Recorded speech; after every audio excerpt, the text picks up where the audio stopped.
લોકોને શરમ જેવું કંઈ રહ્યું જ નથી. બે આંખની શરમ તો નડતી જ નથી.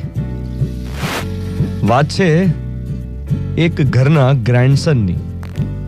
ગરમીમાંથી પરસેવે રેપઝેપ થઈને બપોરે ઘરે આવેલા દાદાજીએ એમ કહ્યું કે બેટા પાણી આપીશ. મોબાઈલમાં વ્યસ્ત ગ્રેન્ડસન બોલ્યો, જાતે લઈ લો ને.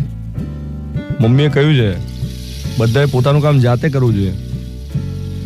દાદાજીએ કહ્યું કે માણસે મોટા સાથે કેવી રીતે વાત કરાય એ નથી શીખ્યું? તને કોઈ શીખવાડ્યું નથી? ગ્રેન્ડસને કહ્યું, મેં શું ખોટું કીધું? તમને પાણી લેવાની આળસ આવે એમાં હું શું કરું?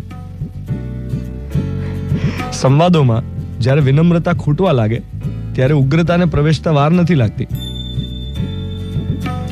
તમે સામેવાળા સાથે કયા ટોનમાં, કેટલા જોરથી, કઈ રીતે, કેટલા આવેશમાં વાત કરો છો એના પર આધાર રાખે છે કે તમારો ઝઘડો થશે કે નહીં થાય, અને થશે તો કેટલો લાંબો ચાલશે.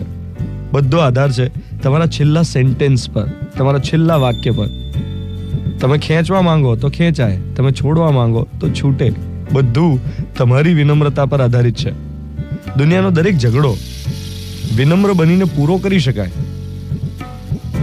પણ ઝૂકવું કોને છે? હું શું કરવા ઝૂકું?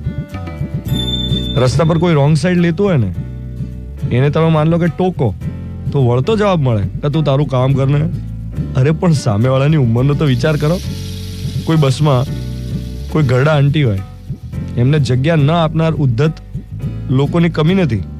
કોઈ દાદા કહે કે બેટા બેસવા દો તો સામો જવાબ મળે કે મારી સીટ છે, હું નહીં ઉઠું. ક્યારે ચૂપ રહેવું, ક્યારે બોલવું, આટલું જો આવડી જાય ને તો દુનિયાના અડધો અડધ ઝઘડા થાય જ નહીં.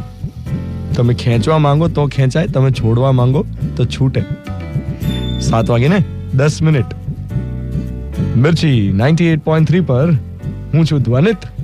Good morning my dear.